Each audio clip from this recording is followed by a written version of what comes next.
Hey everyone, Jason here again from organicchemistoncall.com. What we're going to be doing here is doing electrophilic addition of hydrogen halides, specifically hydrogen chloride, to an alkene.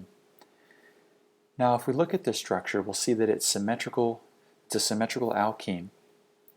And we can imagine that if we took our double bond or our pi system and flipped it kind of like a door on a hinge to the left-hand side, that would give us a newly formed bond where we've got that red line, and that would leave a positive charge on the right-hand side, or a carbocation. But we could easily flip it to the right and form our new blue bond that would be a bond, and we would generate our carbocation on the left-hand side. Now, as I stated, this is a symmetrical compound. In a later video, we'll talk about how this won't be symmetrical and how this will come into play. But in this case, whether we move our double bond to left or the right, it's exactly the same.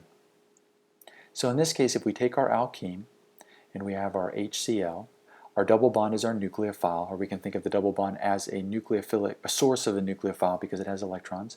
That can swing out and grab the hydrogen, which is positively charged, and that'll generate a bond on the left-hand side. And now we've got a carbocation on the right-hand side because we don't have enough bonds and enough electrons on that carbon.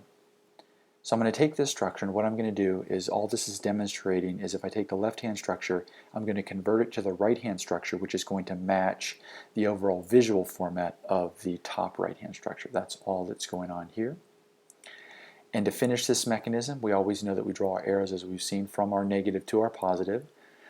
So in this case, our negative charge will attack our positive charge, giving us our final hydrogen chloride addition to an alkene.